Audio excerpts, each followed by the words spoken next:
buong timog ng Mindanao, may isang lungsod na hinirang. Ang likas niyang kayamanan ay walang kapantay.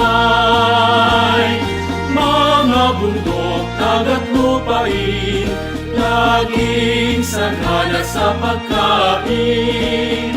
At ang magagandang tanawin, kaluan ng aliw. Mutya, lungsod ng Davao, sa iyong paglalakbay. Sa miting kaunlaran, ikaw ay paglilingkuran. Tayo'y Davaoenyo, na tapat at totoo. Pangarap ay mata mo, kaluwalhatian mo, lungsod ng paraiso. Mutya, lungsod ng Davao, sa iyong paglalakbay. Sa miting kaunlaran, ikaw ay paglilingkuran. Tayo'y Davaoenyo, na tapat at totoo. Pangarap ay mata mo, kaluwalhatian mo, lungsod ng paraiso. Pangarap ay mata mo, kaluwalhatian mo, lungsod ng paraiso.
mabuhay ug madayaw. Thank you so much for having me, Sir Carlo. Hello po sa lahat ng viewers ni Sir Carlo. Mabuhay og madaya. One of the purpose of the human life is to serve. I couldn't say no, so now I'm here. If opportunity knocks on my door, I will surely grab it. Yes, of course. I have so many memories there. The answer is no. Tapos nag-interview pag yung kasama ko nga, wow, kasi sikat kayo ni sila nga media dadto. Basin di ay sunod sa Davao na sa wala sa Kabalo. Baka naman.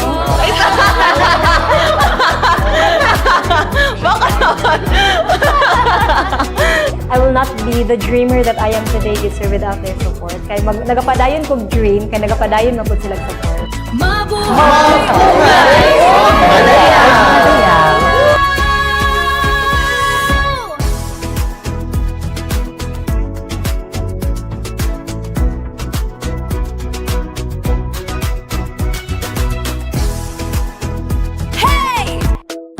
Maayong adlaw, mabuhay o madayaw, pero wala ko sa dakbayan sa Davao.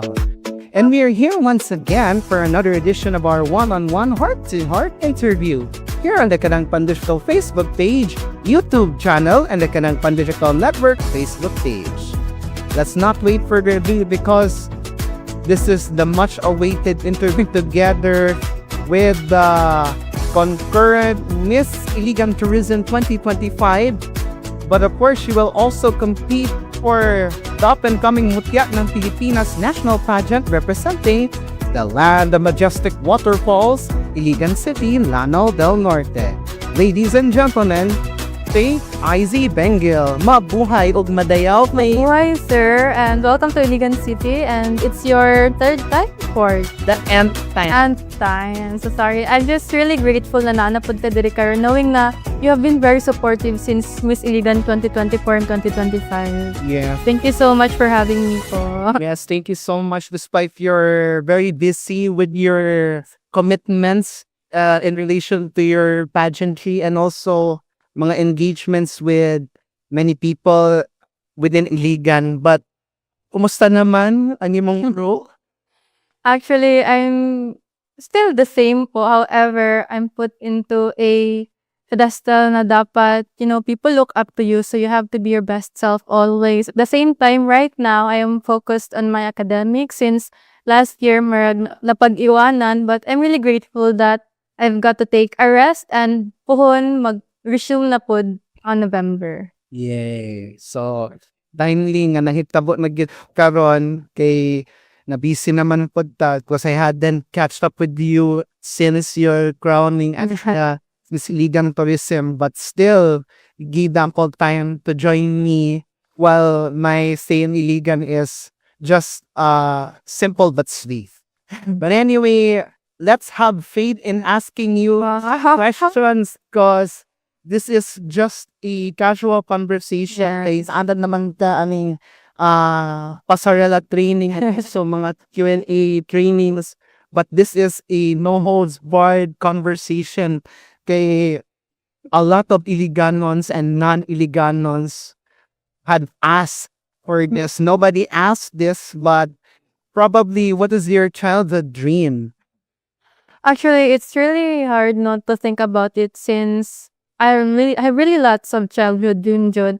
But I think if I can still remember lang, I really want to be a doctor. Wow. However, I'm afraid of blood, so maybe it's just really a childhood dream. And I've never really imagined myself to become a beauty queen because way back I was bullied because of my height and my skin color, and I really thought of it as a disadvantage. But now I'm grateful that I may have not dreamt of this way back, but I'm glad that God has led me into this. Yeah, that's nice, no? But of course, as you grow up, maybe paths had changed. Yeah. But probably you're still in the process to focus on your studies path. Yes po.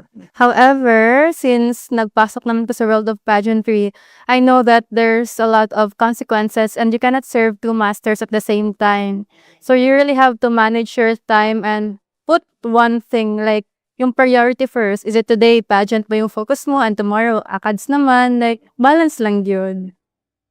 Marag ma-sacrifice gyud ang imo Oh, like, Kaya. agad. Masacrifice. eskwela and then the career you wanted. But I think it's not a waste of time, especially when you're doing it about something you love. And I really love pageantry food, so every time I spend on this is a time well spent. Yeah. So speaking of pageantry, I am intrigued about when did you start entering into the world of pageantry? Wow, it's a really long story, sir. But to start it off, it started when I was 17 years old. I actually moved at my lola's province for vacation, and then someone saw me there, and I'm really grateful that he was able to saw that potential in me. He told me at a night on my birthday on a barbecue stall. He saw me there in our public plaza, and then he said, "Oh, let's learn this pageant and that." And I was like, "Oh, why? Taas man daw good ko." And I was really doubting myself that time because during that pandemic, I really lose a lot of confidence, especially that past traumas like that. And I've never really imagined myself becoming a beauty queen. However, I really need money that time because my mother told me that dili ka palitan ng cellphone. You have to work on your phone because nasira yung phone ko that time. And I never really imagined winning that competition because during that pageant, it was a battle of queens in our province, a municipality in our province, in Mayola's province rather. And I just want to have the money, the means to buy a new phone, but God has other plans for me, and I really put my heart onto it since I don't want to disappoint a lot of people, especially those who believed in me when I had nothing. So I really pushed through, and thank God I was able to win that first municipal pageant of mine. That's nice. With the humble beginners yun ang imong pageantry. But of course, probably if you have been joining several pageants in your lifetime, especially during your college days, I believe. Pero how do you experience na although na naman the instances na dili ka nakarga some nuances, but how's that feeling of that joining some other pageants after that very first pageant that you have joined? Actually, it's really humbling, no? Kasi during that, I really thought na makuha ko na yung lahat ko na gusto ko. I won my first pageant. Yes. And God really humbled me in a way that in pageantry, it's always a 50-50. Like, you don't always win. Sometimes you learn. And I think when you learn, you also win because you've got to learn lessons that you can apply in your next pageants. And as for me naman po, naka-experience po ko na I was expected to be in top 5, but I never really, dili ko nakalusot sa top 5 po. And a lot of people, not a lot of people, but people I knew were disappointed. And I was really disappointed at myself. But then as I look back, I asked God, Lord, tagay ko Sign. patience nga masabtan ako ni nganong yung ani. And naunaan ako, sir, na at some point, like, we don't always get to win good, and we have to look for the lessons na pwede na tumakarga. And that's why during Miss Sana del Norte, I wasn't able to be in the top 5. And of course, I was sad, but I'm a bit happy also because I know that those girls na naadid to kay deserving po because it's a really tough competition. And on pageantry, if kahit unsa pa kakusog, if dili na para sa imo ha, dili gyud na para sa imo ha. So after that, I told God, Lord, dili ko muundang until wala ko'y crown. So I stepped back on Miss Iligan the second time around, and thank God, He gave me that feeling na, kaya pala di ko nakasulod dito kay para day ko diri na feeling. So everything happens for a reason, yun. And I hope that every time we lose, kay ma-remember nato na maybe God prepared something better for us. But of course, probably disadbaya ang time, when it comes na medyo in a win-win situation between tatang sa imong family and also sa pageantry sa school mo. But how's it like na you have supportive family, supportive parents na although dili tanan gusto makuha nimo pero namang wait time nga makuha dyan mo sa saktong panahon. Yes. Actually, akong mama, dili man sa makaingon nga dili siya supportive because she supports me all the way. It's just that she wants me to focus on my education first. But then I told her that this is my dream also, and knowing that it is my dream, it was also her dream. So she supported me all the way, and kahit na busy ko always, naapod siya dira para mag-remind na ang studies ay jud kalimtan. Balance jud dapat. Okay. So kani, I wanted to open this up regarding sa kanilang no. If you already know 2 years ago, technically nakahigayon naman ko, wala man good sa itinerary, wala good sa sabot nga wakaten ko ana first presentation sa inyong Miss Universe Philippines Iligan 2024. But of course, what's the impression kumbaga for someone who is not from Iligan nga naka-attend or naka-catch up sa inyo along with the other sister candidates at that time, even katong last year? Like ang candidates po, Yes. na not from Iligan. No, technically, di ako. Ay, okay, sorry. Actually, ang Miss Iligan Manggod kay more on promoting tourism po na siya sa Iligan City. That's why when I heard na there's someone from Davao who came to Iligan just for the press presentation and to support Miss Iligan. Actually, that's really nice po no, and I'm really grateful as part of Miss Iligan. Kasi knowing that from another city supporting Iligan City, that's a big part of tourism, sa tuang tourism industry, and well known ng Iligan, dili or diri sa Iligan City, but also to other cities. That's why I'm really grateful na nakakaato na tayong sir, and hopefully next time mo support gyapon ka sa Miss Iligan. Probably sa August pa no? Wala ko kabalo kung sa itinerary. But anyway, maybe, I don't know if this has already asked with regards sa was there a turning point na hapit na ka alimpungatan while doing the pasarela, or likely katong mga trainings right before nga isa lang ka for auditions, whatever, na may instance na Like, malipong-lipong, na stop ang imong kalibutan, or medyo nawala kasi mong self? I of course, because ang pressure na gid na there always. But the thing about pressure is that it's either going to let you down or to make you push even more. Sa kuha kasi sir, I like pressure kasi not the bad one. I see pressure as a good pressure. Kasi people believes in you, like they think na, ay kaya pa nini mo ngay nga na level, so push pa nga na. So sa mga pasarela trainings, of course, kapigid kayo siya, night times nga, pwede namang stop ang world, but then I remember my purpose and my goal. And whenever I remember that goal of mine, bisag unsa pa nakakapoy, itry gyapon ako practice. Pero one thing I'm grateful pod is ako mga mentors kay when they know I'm tired, they let me rest. And I think that's one of the most important thing, no, especially when you're in pageantry, like you have to find your people. Katong people nga mo pressure sa imo in a good way, but katong people pod na ipa-rest ka when it's time to rest pod. Dapat recuperating stage pa ang imong self. You have to love yourself muna. But I want to ask Faith with regards with, can you trace back to the time when you have won Miss Iligan Tourism 2025? Probably na wala na lang mo nabilin ni Trixie at that time sa coronation. But how is that feeling that when your name is being mentioned, crowned as Miss Iligan Tourism, but of course you will be later na lang ang atong paghisgot with the preparations sa national pageant. But how's that feeling that when your name is being announced, crowned as Miss Iligan Tourism last year?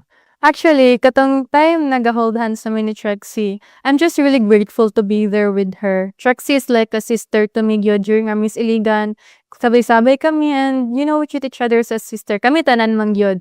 But then katumangod nga time, when you're in there holding hands with your co-candidate, it's like, Lord, kanang bahala, Lord, kung sa'y hatag nimo sa ko, I'll be grateful with whatever you give to me kasi I know na naadyo'y para sa ko, napoy para hindi para sa ako. And that time, we're talking like to each other like, yung na niya ate, magana siya, then magana ko, no, it's yours. Like, makatawa na lang yun ko, ma-remember na ako to. And when my name was called as Miss Iligan Tourism, I'm really grateful because I know Trexie will represent Iligan City on Miss Universe Philippines stage very, very well.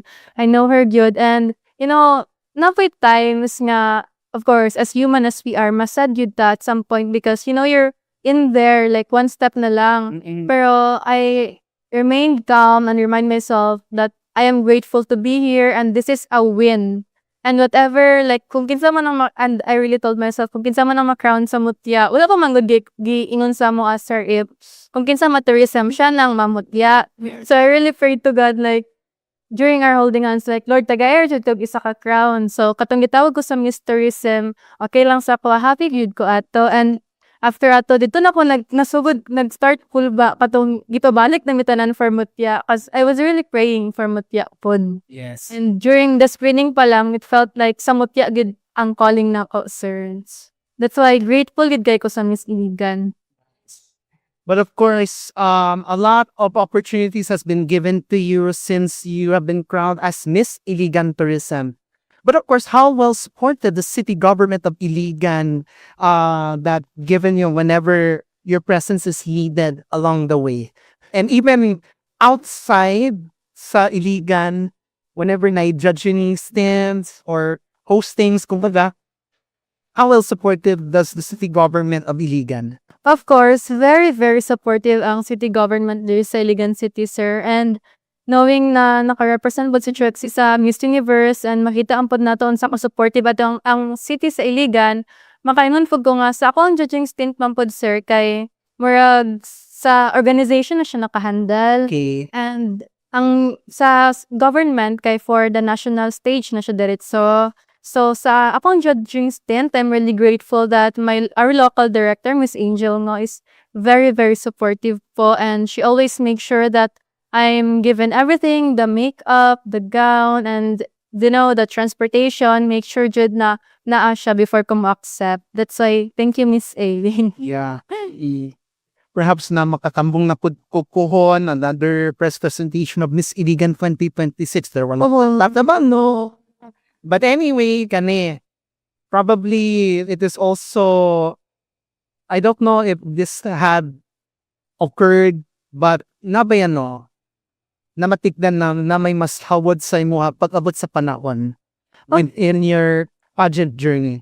Of course, nagyan ang thought nga, dili kita ang maayo sa tanan, and lagi mas maayo sa tua.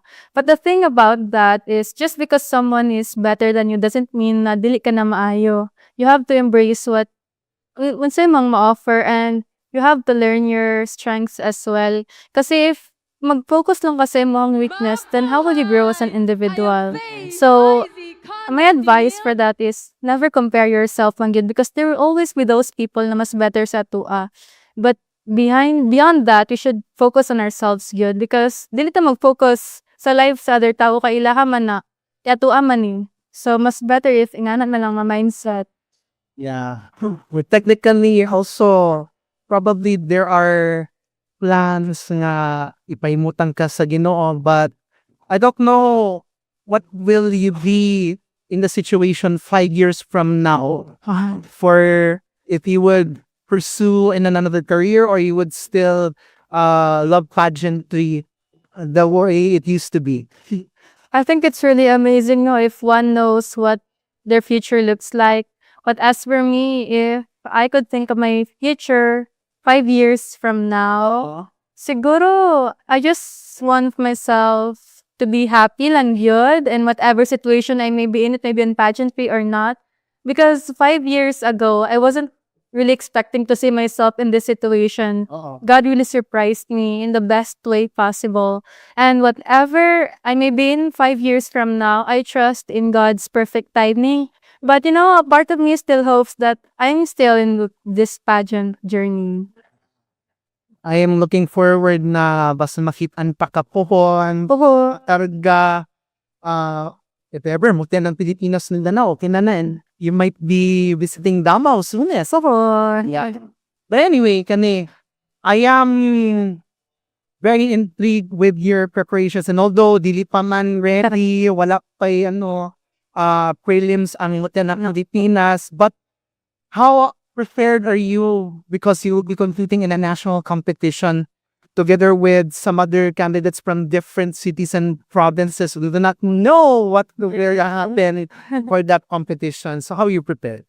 Actually, I cannot really say that I'm that prepared compared to Miss Iligan, no? Kasi I've nag-take ko og pause. So, karon focus pa ko academically, but then, learning, it's every day. We can take it every day. And as I wake up every day, I remind myself that, this is your part siya sa journey sa Mutya. And even though wala pa ko'y preparations today, preparation gyapon siya ang tawag. Because if you choose lang pod na maging prepared. So, on a scale siguro out of 10, I would say that 7 akong pagka-prepared. Siguro ang 5 ato kay, because ang team nako, ang Miss Iligan organization kay, permi pod ko nila gina-update sa akong suoton, sa mga events, ganyan. And I'm really grateful na bisag busy pod sila kay dili pod ko nila ginapasagdan. And sa ako karon puhon tas pa man ang panahon, puhon maningkamot ko after sa akong ACADS na mag-back to Pageantry. na focus. Yes po. Anyway, might ask, out of all the pageantries that you have joined sa imong lifetime, including sa Miss Iligan, for 2 consecutive times, kinsa kinaka-closest? Oh my gosh. Closest? Daghan man gid kayo, sir, oy. Kasi one of the best thing nga ginapas po na ako sa pageant is ang sisterhood, because it extends beyond the pageant man gyud, and the connection that you will share with your co-candidates is like a sister not by blood but by heart. Yes. So for me, kung it's really unfair if mag-choose ako gisa kay close man ako ang tanan, but sa karon sa Miss Iligan na lang to mag-focus since namatang recent na pageant. Okay. Ang closest yun ako is tanan gyapon. Dili gid ko makapili, sir, because I love all of them equally gyud. And mora pod to kay best part sa Miss Iligan kay ng sisterhood yun. Yeah. Nice. Good, no? Pero, to be honest, no, na disod baya ko na, no, kanang pinaka makaklik yun ng Yes. kay adlaw-adlaw man mo nagasabay, especially preparations. But anyway, kani, we will do a little game of it's called One Word, because I would like to share some things and some personalities that I have in mind, and you would describe them in one word. And although I have limited knowledge to the people of Iligan, I'll try my best, whatever my mind pops up. So are you ready, Faith? Ready. I have faith in you to answer that with one Let's word. go. So here's some things muna. The most farthest place you have been to and you'd like to visit again. Manila. Yeah, dito good, sir. Specific. Well, siguro sa Makati. Ooh. The center of commerce. That way. Next one. The most hated food that you ate. Oh my gosh, most hated food. That, yes, the most hated food that you ate. Kanang imo nakaon gyud bisan luod kayo tan-awon. I think balut. Most of the people they don't like it because it's duck egg. But then I think balut is, a really, really tasty food, and I hope people will find it that way. But if dili pud sila ganahan, well, ilaha po na dili rata mamugos. Nakakaon naman po kog balot. Ooh. Balagan, no. KJ. But anyway. Next one. The most embarrassing situation that you had felt. Well, katang time na I really thought someone was waving at me, but then waving at someone behind my back, and I smiled and waved back. So I assumed that it was me, but it wasn't. So, di nang mag-mention of name, pero o sana, mas puti pa sa imuha or what? I think it was, dili ra pud ko maka-remember because it was random, a random person during the event to, and I really thought like he was cheering for me or waving at me, pero sa tao dahil na ako nga nasa akong likod. Next one is a thing that has a sentimental value. Necklace. Yes, I love necklaces. Also rings. I value them so much. The most guilty pleasure. Ice cream. Ooh. Latay ice cream. You know. Let's go on to some personalities. Yes, let's go. Again, I have limited knowledge in the people of Iligan, but I think the former Miss Universe Philippines Iligan 2024, Juliana Acod Resado. She is talented. Mo kanta. Yes, and dance. Your predecessor, I think, sa Miss Tourism Iligan is si Clarice Jade Antiguesto. Sa 2024. si Clarice, my queen sister. I think she's really beautiful. Oh. Yes. Same skin color. I really love her eyes. Ooh. I miss Clarice. Yeah. Next. Miss Zamboanga World 2025, Liza May Vergara Ruiz. Ate Liza is, if there's one word that I could describe her, that would be lovable. Everywhere she goes, she puts this love to other people that makes other people love her as well. And I really, really love her as an ate and as a queen sister, and I'm rooting for her as well. The former Miss Iligan 2022, Mitch Dimple Villaver Mabala. Ate Mitch is really, really intelligent. I really admire her for the way she thinks, and, hopefully I can meet her soon. Okay, the last time na nag-storya mi ni Mitch Dimple is last year. Almost a year ago. Pero sa iyahang hometowns, Bulobon.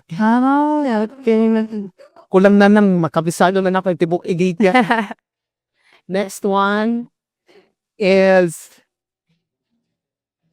the concurrent Miss Iligan 2025, Kexi Paris Rojas. Empowered. I really love how Trixie shows that she's empowered, and through that she was able to empower other women as well, na even though we came from a small city, we can still shine on the national stage. Your fellow sister candidate for MMH 2024, Esel May Pabillaran. Ate Asel is very kind. She's like an ate to all of us, and during that first Miss Universe Philippines Iligan, she's the one who guided us and was there for all of us. Your fellow sister candidate, the same, appears to be from my hometown, Davao, Kian Marie Aguimod Rosales. Ate Kian is like an ate figure, good. During the times now we needed like backups, she was there to fix our hair, our outfits, and I miss her as well. And I hope she's doing fine in Davao. Hi, Ate Kian. Yeah. She's sending her regards to you. Send my regards to sir. Thank you. She's watching. Drixie Erika Cador na mag-abo. Drixie is really purposeful. I really love how she continues to advocate for the things that is really close to her heart. And, Drixie is like a sister to me as well. And I love that even though at a young age, she knows what she wants. And I think that's really important in every one of us na alam natin kung ano yung gusto natin. I don't know if you would describe her in one word because it is very odd to say that it's not from Iligan. The first female plus-size Mutya na mage pictures. I think she's really beautiful, but beyond that, I can really say I think beautiful and powerful. So let's say empowered na lang po. Empoweredly beautiful, dabawan niya. During that time, I watched her compete magid online live, and I was really amazed that she broke that stereotype that pageanters should be like this, like that, like everyone can be beauty queens, regardless of your body type, your skin color, as long as you know your purpose and you know that you can do it, well, you can really do it. I hope that I can meet her someday. If this episode drops this, she will definitely wanted to meet you in person. Oh, Yeah. I hope kay si Hannah mag-host ba kung naka sa ano, katong sa o sa all I know, ang Mutya ng Pilipinas na candidates ina-invite dito sa ano, Davao yes, yes Township. po ako. I hope Hannah will host this. Naman po. Next, if, of course, I don't know if you also know the person, but it's the former Mutya ng Davao 2025, Rebecca Gail Celis. Yeah, I think I watched her sa, nagsali ba siya sindangan ba wala? No. Ay, lahi ata to siya. But I watched her, like, katong time na nagpass siya sa crown. Yes. And I can really say that Ate Rebecca is also empowered as well. Hearing her story, Manggod Sir, during her passing of crown, Yes. it really touched me, good. She's a mother good. Yes. A beauty queen can be a mother too. Yes. And mothers are amazing. That's why I really admire her. The concurrent Binibining Sindangan 2025, Abigail de la Serna Balili. Yes, that's what I really thought isa lang sila ni Ate Rebecca. Lahi di ay, I'm so sorry for that. Well, as for her, I can really say that she's this, I think one word is not enough to describe her because I really admire the way she put herself on stage, especially her height. Yeah. And siguro she's my girl crush, and I can say, not in a way na magiging lesbian or what, it's just that I admire her for being her like that. Ooh. The former Binibining Sindangan 2023 and events host Reina Kobayashi. Wow, she's really beautiful. Yeah. She will soon be a lawyer. Wow, I'm rooting for her. but pa naman siya the law. The concurrent Mutya ng Davao 2026, Hannah Mary Colentril. Oh, that Morena girl? Yes, sir. I think she is so... I've run out of words. And I've been using beautiful and empowered at the same time. But, that feeling na more dito maka-describe sa ila from me because I don't know them that much. But I can really say that stepping on that stage is really, courageous of them. And I really admire them. So I can say that empowered na lang din po.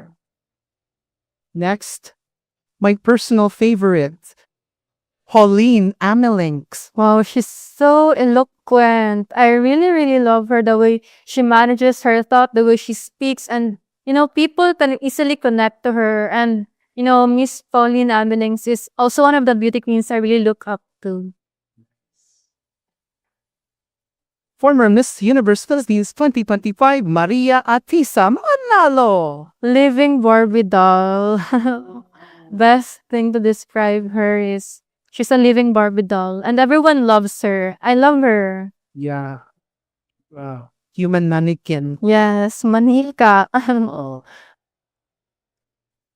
The former Miss Philippines Earth 2023, Iliana Marie Aduana of Siniluan, Laguna. Wow, Iliana, she's like an idol for me. Yeah. I'm really amazed, no? Like, she has been in different pageants, but still she's so humble and she's down to earth. And I just really love queens who are like that.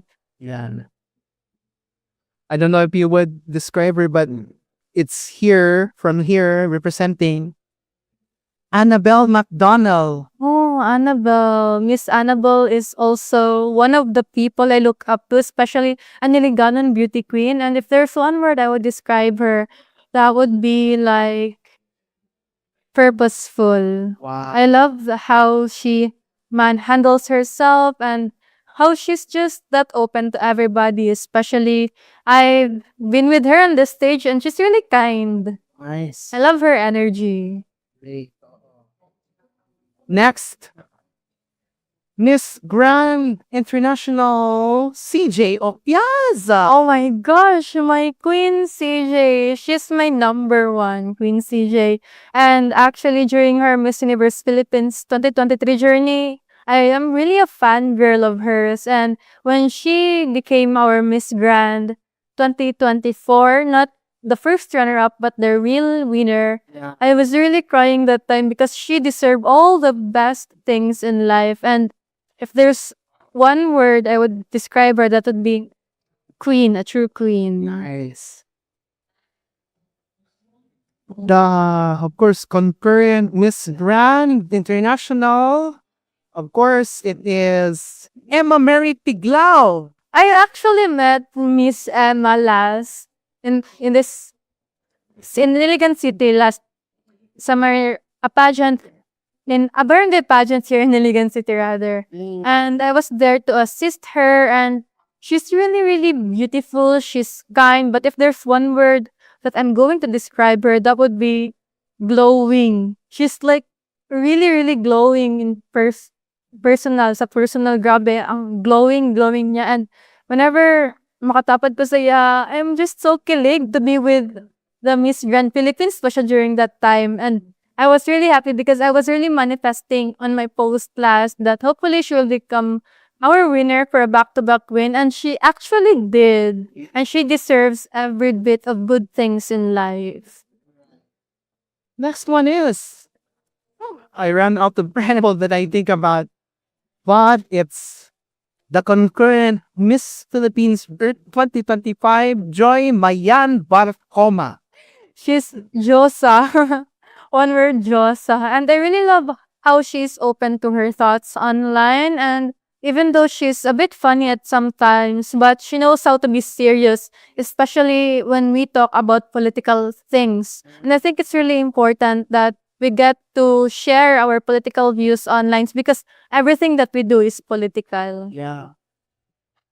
As far as I know, she doesn't like people being called out with her name. She likes to fight back with comments, I think. Likes Yeah. to tone down. Because, if alam mo yung pinaglalaban mo, you should always know how to fight for yourself as well, especially when other people are talking things that are not true about you, then it's fine to fight back. But, always fight back in a sense na walang masasaktan and walang tinatapakang tao.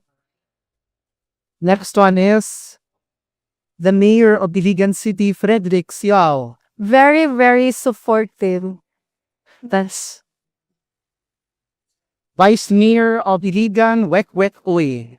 Vice Mayor is someone who is really, really actually very supportive as well. They work really well despite of, like during the elections, there are a lot of colors, but then all for Iligan, they will do anything. And that's what I really admire about them. They will do everything for Iligan City. And right now, Iligan City is thriving, very thanks to our mayor and our vice mayor. Next one is the Iligan City Councilor, Attorney Michelle Sui. Mom Michelle Sweet is very, very beautiful. I have seen her, and I think she's also a beauty queen before, yes. Correct. We also have a sweet, but it's the first name. Given Davao City Councilor, Sweet Advincula. Sir Monitor. Anyway, next one is, of course, none other than Miriam Kiambao, former beauty queen. I think she's really eloquent. I have seen videos about her, and she's one of the beauty queens that has stepped up and proved that everything is possible. Next one, Christine Jane Salejo. Oh, Ate Christine, Miss Kuyamis. She is really, really like a beauty queen standard. I have seen her during Miss Puyamis, her journey, and of course in Miss Sultan Paramata ng Sultan Kudarat. And I love how she's composed. She knows she's beautiful and she knows that she can do it, especially when you give her the mic, she will devour it. And I'm really, really amazed by her speaking skills. Nice. Next one. From 2 years ago, if you know the person, Romir Libuon. Sir Romir is very supportive. He's been with us during Miss Iligan 2024 and 2025, and I really love how everyone in the organization is there for us whenever we need something. And it has been a successful journey because the people behind it are doing its best to give us everything and of course the best. Second to the last, I think another person, pero taga Davao Bayani, my favorite woman of the momentum. Bahalag, ginadabo-dabuhan pagayo. Our Philippine Vice President, Sara Duterte. And there has been a lot of things to be described, especially with different perspectives. Siguro Miss Sara Duterte is a woman of strength. Wow. Yeah. She doesn't back down. Of course, last but far from least, Kadangpan describe me in one word. An amazing person to be with. Of course, with the support you gave to Iligan City, I'm just really, really grateful, itagan pa din mong time ang Iligan City para i-visit and to interview us. And of course, para po ma-ilhan na everyone here in Iligan City is really welcoming. Yeah. And of course, I have to follow the ordinances here. Kaya dili man ko taga-diri, taga-Davao man ko. And nahidaya naman ko ng ordinances, but of course, I take time to visit Raba. And that's about it for our one word. But of course, right before we end our interview, do you have any message of gratitude to those who have supported you, especially to the sponsors? I'm giving you the spot to give thanks to those people who have given you moral support, especially to those who have are vying at you. Hello, hi, nabuhay. This is Faith Izzy Bengil, your Mutya ng Pilipinas, Iligan City 2026. First and foremost, I would love to thank everyone, all of you guys, for supporting me, and of course, my Queen sisters as well, as you represent Iligan City on a national stage. And I may not know or di ko kayo maisa-isa, but you know who you are, and I'm just really grateful that you're with me in this journey. And of course, to our local director, Miss Angel Ngo, and to our creative director, Sir Gian Lasala.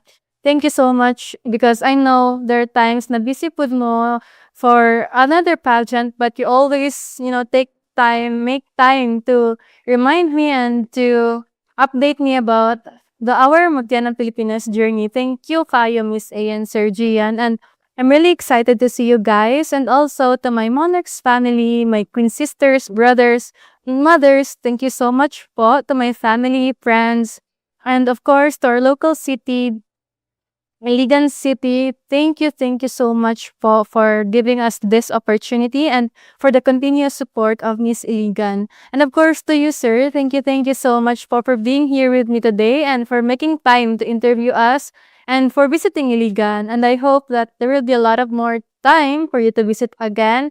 And to everyone who's been supporting me locally lang and online, madamo gyud nga salamat, guys, and I hope that you will be with me, hopefully, puhon on my national journey. Love lots. Yes, of course.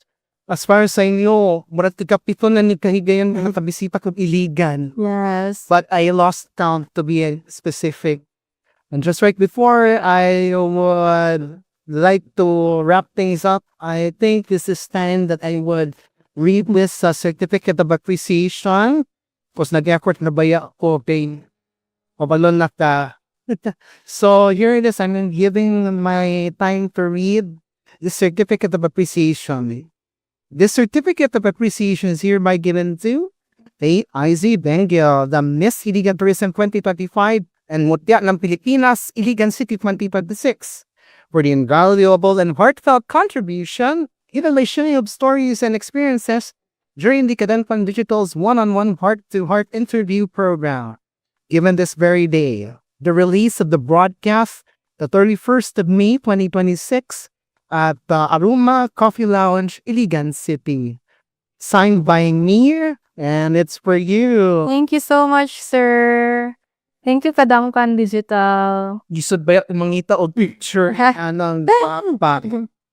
And dili pwedeng di na nakuyahatag sa imo because I think I have brought something from Kadangpan. Durian, I love durian. Thank you. Thank you, sir. Durian coffee Emma from Lola Abons. Oh, thank you. Thank you po. A souvenir shirt po. Davao. Hello, sir. Thank you. From Davao, guys. Ano po sa keychain from Davao. Sir, dili naman siya require, pero thank you kayo, sir. Thank you. Thank you po. Yes. Bas hindi ay namuduaw na siya Davao po. Yeah. If God allows. Yes. Ang pasanamaton gihapon sa kanunay ang ato ang venue na atong gigamit karon mao ang Aroma Coffee Lounge. It is within downtown area in Iligan City. And of course, ato na sa pasanamaton pod ang mga nagalantaw, mga Iliganons and non-Iliganons. So, mubalik naman pod ko sa kanunay kay murag feel na ko, murag second home na nako ni yes. And I think puhon kay basin di ay mga husad pang mga interviews will be more than ever nga for the future endeavors na ilang mga kita rin to catch up naman. Basin di balikon sad nato si Faith after her Mutya ng Pilipinas. Because I have faith in her nga maka-clinch of crowd. Pohon, manifesting, praying, hoping. Yes. And that wraps up for another edition of our one-on-one heart-to-heart interview. Kini ang inyong ubos nga lagat ang inyong Kadangpan, Carlo Dolier. Daghan kayo salamat kung maayong adlaw kaniyong tanan amping fermente. Once again, we end our episode by greeting Mabuk Madayaw.